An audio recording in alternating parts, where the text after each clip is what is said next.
ini lahir sebagai kira-kira amplifiernya suara-suara dari masyarakat. Karena di tempat di kami ya ada sejumlah tokoh, ini tokoh-tokoh yang selalu berinteraksi dengan masyarakat. Ada Riza Ramli, ada Din Samsudin, ada Refli Harun, ada Rocky Gerung dan lain-lain. Yang punya pengalaman yang kurang lebih sama. Setiap ketemu masyarakat, ketemu orang itu selalu bertanya, ini Mas Adi, ini situasi begini, ekonomi turun, kemudian pendapatan menurun, terus bagaimana ini? Nah, banyak yang menyuarakan begitu. Nah, sementara kami sendiri kan dari orang per orang kan selalu menyampaikan juga kritik-kritik kepada penyelenggara negara agar melakukan ini, itu, dan lain-lain. Tapi tidak pernah ditanggapi. Nah, mungkin karena suaranya kurang banyak. Nah, masyarakat sendiri kan kalau kita lihat di medsos juga nggak kurang-kurangnya yang mempertanyakan situasi kondisi ini terus mau diapain, siapa yang mau menyelesaikan, mau menggarap persoalan-persoalan rakyat ini. Nah, kemudian dalam kumpul-kumpul tempo hari itu di Fatmawati tanggal 2 Agustus lah, kemudian ada kesepakatan ya udah kita menjadi saluran aspirasi masyarakat. Jadi menjadi koalisi karena berbagai elemen nih, menjadi koalisi aksi untuk menyelamatkan Indonesia. Jadi kalau dilihat dari sisi ketatanegaraan, ini hal yang kami lakukan tuh hal yang sebetulnya biasa-biasa saja sebagai warga negara, melihat masa depan bangsanya terancam, kemudian tergerak untuk menyelamatkan, itu aja. Nah, kemudian kenapa sih harus kita kemudian berkumpul menyatakan ingin menyelamatkan Indonesia? Ini kan karena faktanya nih, kenyataan kita ada krisis ekonomi, pertumbuhan ekonomi turun sampai di atas 10%, yang tadinya 5%, kemudian BPS mengatakan bahwa ngedrop sampai minus 5,3%, jadi dari 5-6% itu menjadi negatif minus 5, sekian kan berarti sekitar 10-an ya? Turunnya itu jadi sekitar 10, dan ini kalau kita kaji lagi setiap persentase pertumbuhan itu kan ekuivalen dengan lapangan kerja 500.000. Jadi kalau turun 10%, jadi 500 kali 10 ya sekitar 5 juta lapangan kerja yang tertutup. Sementara PHK terus berjalan karena adanya pandemi. Nah, kemudian kami mula-mula kan rapat berkumpul menganalisa situasi. Tadinya mengira mungkin pemerintah nggak mampu melakukan menangani masalah ini. Tapi kemudian kami tidak mau suudzon. Mungkin bukan tidak mampu. Akhirnya ketemulah kemungkinan besar yang tidak tahu apa yang harus mereka lakukan. Nah, kemudian situasi ketika kami menganggap bahwa ini ada ketidakmampuan dari eksekutif maupun legislatif ini terkonfirmasi oleh pernyataan yang berkali-kali presiden yang marah-marah kepada kabinetnya karena tidak punya sense of crisis. Nah, inilah sebetulnya yang mengejutkan, yang mendorong kami untuk segera menyatakan sikap berkumpul bersama, karena ternyata kabinet ini tidak punya sense of crisis, sehingga presiden berkali-kali marah-marah sampai kemudian mengatakan bahwa kelihatan sibuk lah biar rakyat melihat bahwa kita care terhadap krisis. Nah, kemudian kami terus berpikir, terus kalau begitu siapa yang mengatasi persoalan-persoalan rakyat hari ini? Kalau kabinet tidak punya sense of crisis, sementara presiden sibuk dengan anak dan menantunya dan kerabatnya maju di dalam pilkada. Nah, kemudian yang lain siapa ya? Bagaimana dengan DPR? Nah, DPR juga ternyata tidak tahu tugas dan fungsinya sesuai dengan konstitusi. Mereka tidak paham fungsi konstitusinya, tugas-tugas konstitusional sebagai anggota DPR, sebagai anggota legislatif. Nah, kemudian kan kita bingung juga. Terus kan ada partai, kata teman yang lain. Setelah dicek juga partai juga yang punya kaki tangan di legislatif dan eksekutif ini sibuk juga persoalan pilkada, sibuk juga mempersiapkan Pilpres 2024. Nah, kalau begitu berarti terjadi kevakuman urus persoalan bangsa. Nah, karena kami menyimpulkan bahwa ini karena tidak paham bahwa mereka ada di situ tuh mengemban tugas konstitusional, makanya kemudian kami membuat maklumat mengingatkan kepada mereka ini ada persoalan-persoalan bangsa. Kemudian kalian menurut konstitusi itu yang harus dilakukan. Jadi kami mengingatkan, kalian coba baca lagi konstitusi, tugas-tugas kalian apa, lakukanlah itu. Nah, jadi kami ingin mengingatkan bahwa mereka punya tugas konstitusional untuk menggarap menyelesaikan persoalan-persoalan bangsa.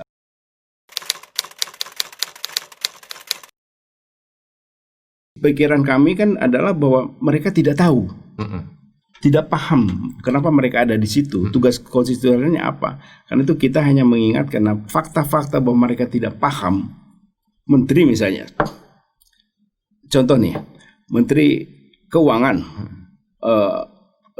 Menko Ekonomi, dia tidak melihat bagaimana sih seharusnya sebagai Menko Ekonomi, Menteri Keuangan dalam menanggulangi kemungkinan terus anjloknya pertumbuhan ekonomi. Yang mereka lakukan kan ya udah utang lagi. Mereka tidak tahu konsekuensi dari utang-utang negara itu untuk bangsanya, untuk rakyatnya, karena dia nggak paham bahwa ini nanti akan dibayar oleh anak cucu yang sudah sekitar 6.000 triliun itu. Nah, kemudian yang kita lihat lagi ketika kemudian pandemi masuk. Nah, saya juga ngasih fur lah, pandemi itu masuk ke Indonesia ini kapan? Kalau di startnya di Cina-nya kan akhir Desember, masuk ke sini taruhlah April. Sebetulnya kan Maret sudah muncul. Kita taruhlah April. Nah, sepanjang April, Mei, Juni, Juli, Agustus itu apa yang mereka lakukan? Nah, kita tidak melihat apa yang dilakukan oleh pemerintah karena memang nggak tahu. Contoh nih, ketika pandemi itu kan terjadi masalah. Ada PHK dan industri seluruh dunia juga berhenti dan lain-lain, pendapatan menurun. Kemudian masyarakat kita lebih banyak tinggal di rumah karena menghindari pandemi. Berarti kalau di rumah itu komunikasi lewat jaringan, lewat internet, berarti membutuhkan pulsa. Berarti di rumah listrik nyala lebih banyak.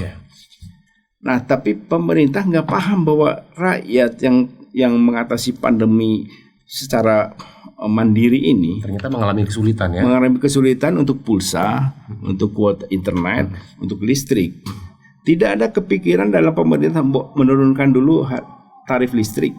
Ini malah karena Erick Thohir juga nggak ngerti konsekuensi BUMN, tugas konstitusinya BUMN. Dia mumpung masyarakat membutuhkan demand lebih banyak soal listrik dinaikin.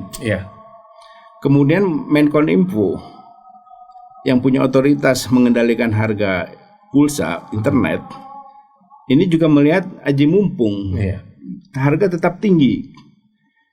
Nah, padahal di negara lain mereka punya tanggung jawab konstitusi sehingga sejumlah harga bahkan pajak dan lainnya itu dikurangi karena dia tahu pendapatan masyarakatnya menurun, terjadi PHK, kegiatan lebih banyak di rumah, listrik ada yang dibebasin, pulsa ada yang dibebasin.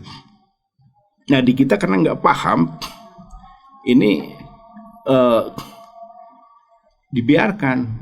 Kemudian contoh lagi Menteri Pendidikan Nadiem Makarim, dia hanya berpikir datang ke situ sebagai entrepreneur di bidang teknologi IT, sehingga yang dia pikir urusan pendidikan itu adalah bagaimana cara mahasiswa membayar SPP, membayar uang kuliah, sehingga dia mengkampanyekan membayar dengan GoPay.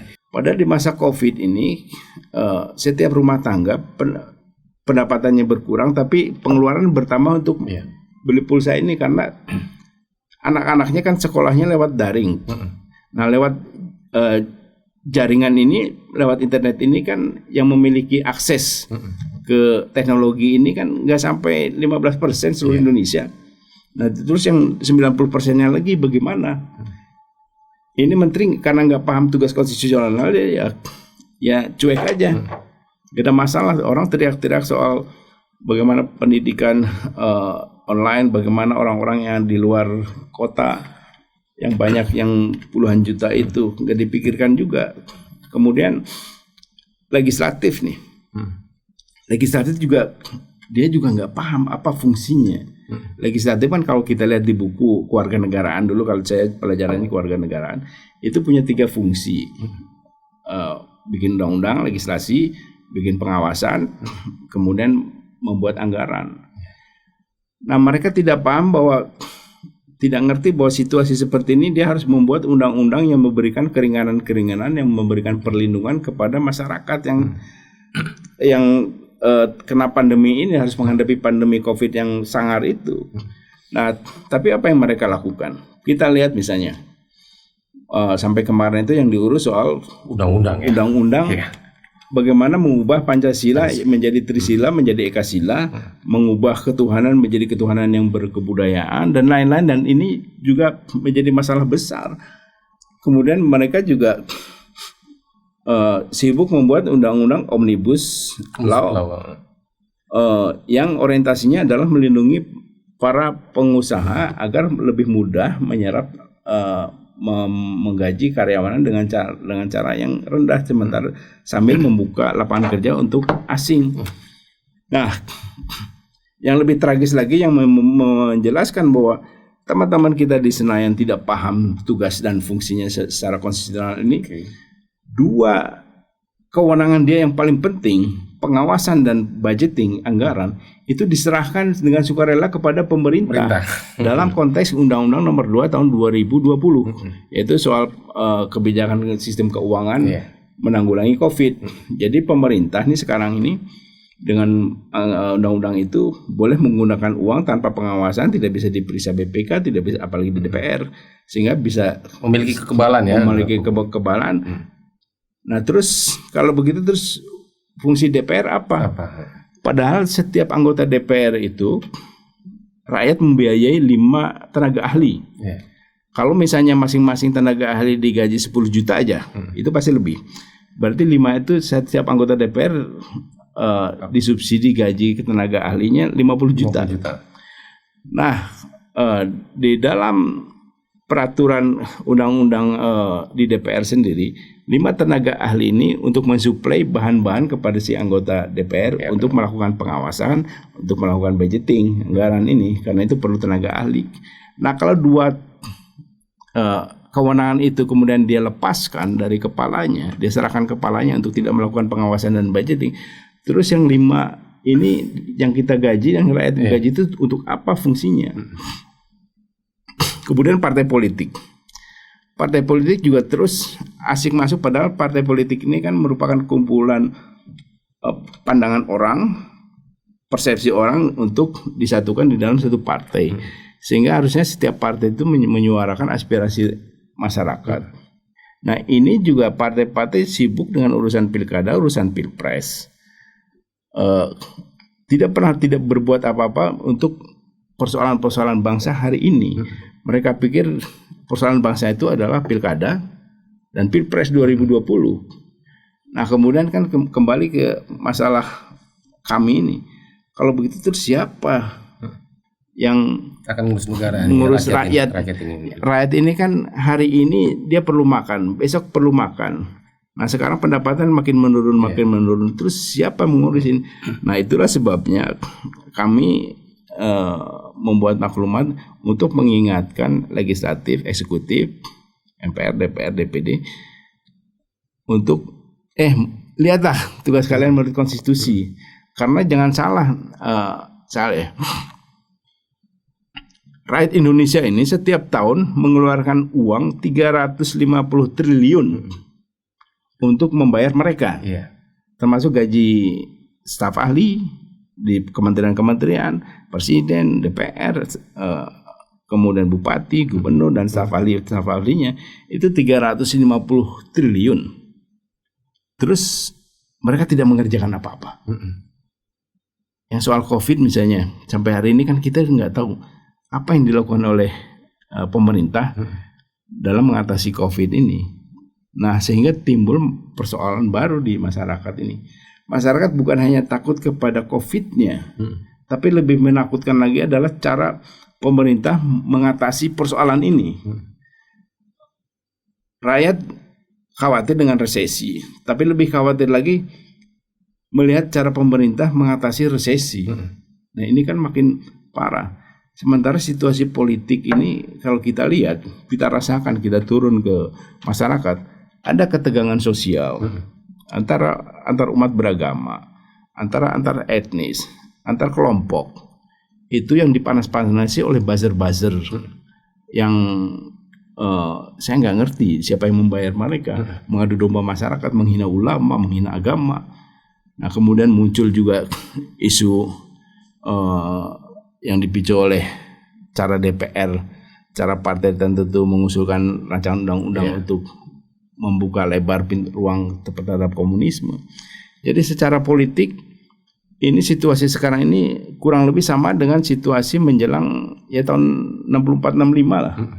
Situasi politik seperti 1965, sementara situasi ekonomi lebih parah dari 98. Nah, jangan salah, 98 itu resesi krisis ekonomi, tetapi masyarakat masih tahan, UKM masih berjalan bagus.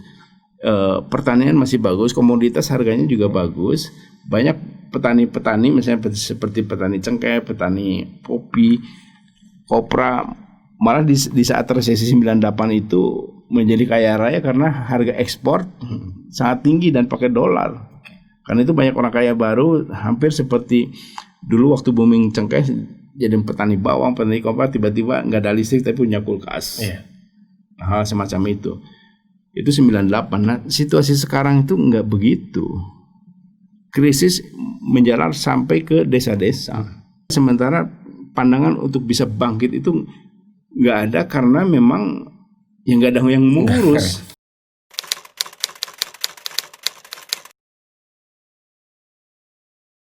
Jadi kami itu dalam maklumatnya itu menyampaikan kan kepada menteri-menteri, kepada legislatif, presiden, DPR dan lain-lain itu untuk coba kalian buka lagi konstitusi, apa tugas kalian. Kalau kalian kemarin kan nggak paham, sekarang kita ingatkan.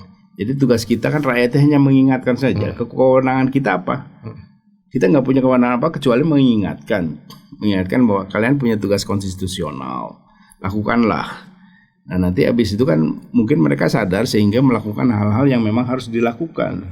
Terutama di saat situasi krisis seperti ini harus memiliki sense of crisis. Jadi yang mengatakan pemerintah tidak punya sense of crisis itu bukan Adi Masardi loh, presiden, pengguna, user kabinet. Berkali-kali marah-marah ini menteri-menterinya nggak punya sense of crisis. Kemudian DPR juga berkali-kali juga didatangin teman-teman bahwa ada persoalan yang lebih krusial dibandingkan dengan undang-undang omnibus, dibandingkan dengan undang-undang perubahan ini Minerba. Kemudian mereka tetap menjalankan juga soal perubahan undang KPK yang melumpuhkan KPK. Tapi satu hal yang kemudian saya nih berpikir, ini kenapa mereka nggak paham? Padahal kan ini posisi-posisi politik. Nah, saya sedang mencoba mendeteksi, mencari bahan-bahan bahwa jangan-jangan mereka itu anggota DPR itu sebetulnya juga tidak niat-niat amat menjadi anggota DPR. Mungkin ada orang yang menyuruh dia menjadi anggota DPR, pemilunya dibiayai oleh mereka, KPU-nya dibayarin oleh mereka. Jadi dari proses produk politik yang tahun 2019 lewat pemilu itu, dengan KPU yang seperti itu kita lihat ada beberapa orang kena suap ditangkap KPK. Di daerah-daerah juga begitu. Berarti kan ini pemilu yang permainan uangnya tinggi. Nah, jangan-jangan teman-teman kita yang di Senayan itu di DPR itu sebetulnya cita-citanya bukan menjadi anggota DPR, tapi disuruh orang menjadi anggota DPR, dapat gaji, tapi tugas dan fungsinya dia nggak paham. Menjalankan kepentingan si pemerintah. Kemudian ya itu ketika penugasannya dia minta tugas sama bos yang membiayai. Bos, tugas saya apa di DPR? Oh, kamu sahkan undang-undang ini. Oh, siap, tanda tangan, sah. Kemudian di kabinet nih. Di kabinet itu mungkin Nadiem tidak pernah bercita-cita menjadi menteri. Karena dia tahu menteri itu posisi politik. Mungkin ada orang yang menyuruh, Nadiem kamu jadi menteri pendidikan, nanti tugas kamu A, B, C, D. Lah terus sebenarnya yang menjalankan pemerintahan ini siapa? Erik juga misalnya. Erik pengusaha, tiba-tiba jadi menteri. Saya yakin dia tidak pernah bercita-cita menjadi menteri BUMN. Karena dia di otak dia kan selalu bisnis, sehingga ketika masuk BUMN itu dia tidak paham tugas konstitusional BUMN itu melindungi kepentingan rakyat untuk sebesar-besar kemakmuran rakyat. Jadi semua industri BUMN itu dikhususkan untuk menjadi stimulus pertumbuhan ekonomi. Jadi misalnya dalam situasi seperti ini dia turunkan tarif listrik untuk semua golongan, karena yang terkena ini kan bukan hanya orang miskin yang lama, menengah baru yang kemudian menjadi miskin lagi itu kan juga punya persoalan dalam pembayaran tarif listrik.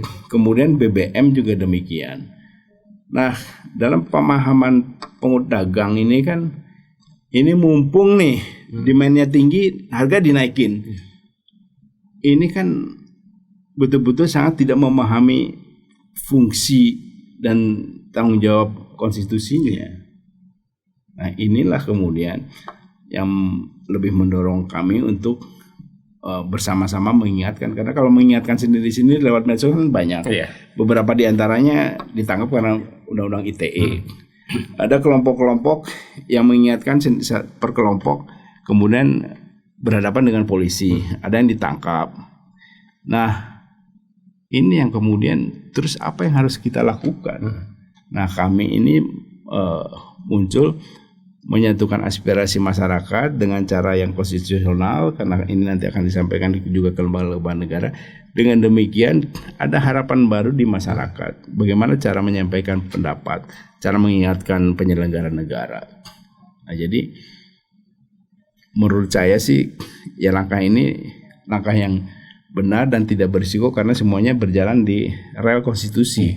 Itulah sebabnya kenapa di banyak daerah bermunculan dukungan-dukungan kami, mereka bikin kami daerah-daerah. Yes. Ini memang cara mengingatkan jelas, transparan, tidak bertendensi kekuasaan, tapi juga tidak mengundang delik hukum.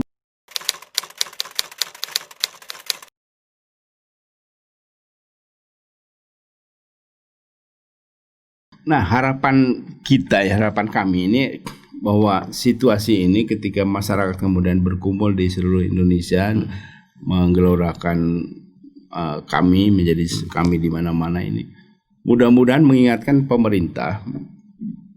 Sebetulnya bisa juga diambil alih oleh presiden. Misalnya gini, kepada presiden punya nih maklumat ini, dia panggil menteri-menteri, menteri-menteri kalian nih gara-gara kalian nggak punya sense of crisis ini masyarakat bangsa Indonesia bikin maklumat nih, kalian mau kerja keras apa enggak? Jalankan ini. Iya. Dia panggil sebagai kepala negara. Presiden punya kewenangan juga memanggil lembaga-lembaga tinggi negara. Iya. Ini saya atas nama kepala negara, kalian lembaga-lembaga negara, ini rakyat mengeluhkan soal ini bahwa kita tidak menjalankan fungsi konstitusinya. Ini kalian jalankan dong, nih rakyat yang minta nih, bukan saya, bukan Joko Widodo, bukan presiden, tapi rakyat yang meminta lewat maklumat ini. Kan bisa presiden menekan itu. Nah, harapan kami dengan demikian maka penyelenggara negara itu menjadi sungguh-sungguh bekerja untuk rakyatnya. Nah, dengan demikian maka kami bisa bertepuk dada bahwa ini loh, kami ikut menyelamatkan Indonesia dengan mengingatkan para penyelenggara negara. Jadi kan tidak harus kita turun menyelamatkan negara, kita mengingatkan kepada orang-orang yang punya kemampuan menyelamatkan kan bisa. Seperti misalnya kita melihat orang jatuh di jalanan karena luka kecelakaan. Kemudian kita menolong dia, cara menolongnya apa? Kita bukan dokter, kita bawa ke rumah sakit. Ya. Itu kan nanti bunyinya bahwa, wah, saya kemarin kalau nggak ditolong diselamatkan oleh Saleh Muda, saya udah terjadi apa-apa. Loh, emang Saleh Muda dokter? Bukan, dia yang membawa aku ke dokter. Kan, jadi penjelasannya begitu. Nah, inilah tujuan kami sebetulnya dengan maklumat ini bisa menggugah para penyelenggara negara untuk menjalankan fungsi konstitusinya, tugas konstitusinya. Gak ada masalah lain kan. Terus salahnya di mana?